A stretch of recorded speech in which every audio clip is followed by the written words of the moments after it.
When you think of the great empires that really shaped our world, you probably think of Rome, right? Or maybe Alexander the Great. But what if I told you there was another superpower? One that lasted longer, controlled unimaginable wealth, and built systems that still affect us today. And yet, it's an empire most of us barely know anything about. We're talking about more than 600 years. For 6 centuries, the Ottoman Empire wasn't just some regional kingdom, it was a global force, a bridge connecting 3 continents that had Europe looking over its shoulder for a very, very long time. Just let that number sink in. 600 years. And just to put that into perspective, take a look at this. The Ottoman Empire outlasted the Western Roman Empire, and it's been around for more than twice as long as the United States has even existed. This was no flash in the pan. This was one of the most durable, most successful political structures in all of history. So that's the big question we're tackling in this explainer.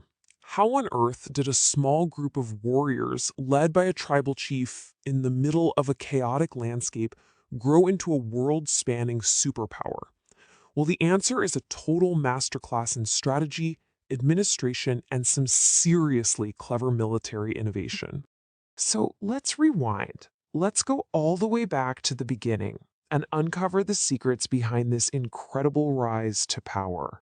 It all starts around the year 1299 with this one guy, Osman. Now, he wasn't a king or an emperor, he was a minor tribal leader in what is now Turkey. But Osman was smart. He didn't just conquer people, he went to them with a deal. He said, "Join us, and you'll get security, you'll pay lower taxes, and you'll get a piece of the action."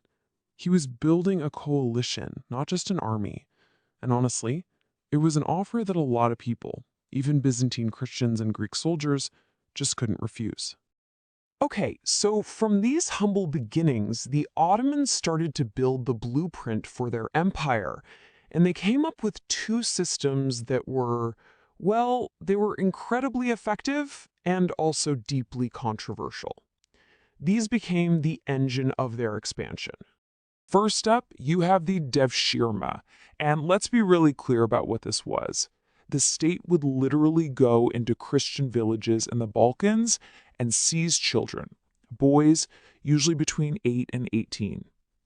It was a brutal practice, no question. But from the empire's point of view, it was a genius piece of social engineering that solved a huge problem. So here's how it worked. These boys were taken, converted to Islam, and then given one of the best educations in the entire world. By cutting their ties to their families, the state made sure they were loyal to one person and one person only, the Sultan.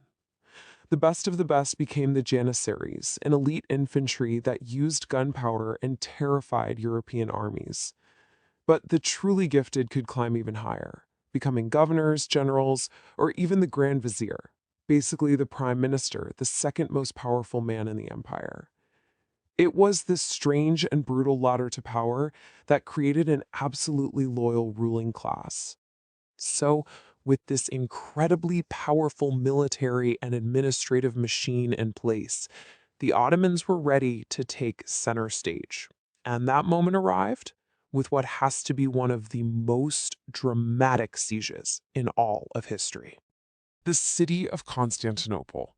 For 1,000 years, it was the capital of the Byzantine Empire, protected by legendary impenetrable walls. In 1453, a young sultan named Mehmed II shows up with these massive cannons, but the city's defenses still held. So Mehmed does something that sounds like it's straight out of a movie. His navy was blocked by a giant chain in the sea, so he built a road of greased logs over a hill and had his entire naval fleet dragged over land and into the city's harbor overnight. The defenders woke up to see an enemy fleet in what they thought was a safe zone. Morale just shattered. The city fell. So conquering a huge, diverse city like Constantinople presented a totally new challenge. How do you govern a vast multi-religious empire without it just tearing itself apart? Their solution was pretty clever. It was called the millet system, and essentially it meant that if you were part of a recognized religious community, like Orthodox Christians or Jews, you could pretty much govern your own internal affairs. You had your own laws, your own leaders, as long as you paid your taxes and stayed loyal to the Sultan.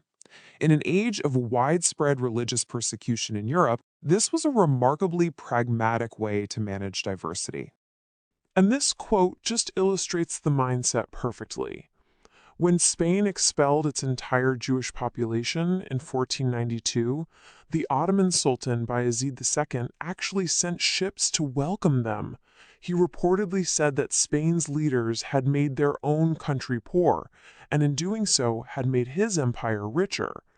Now, this system wasn't about modern equality, but it was a stable way to run a very complex society.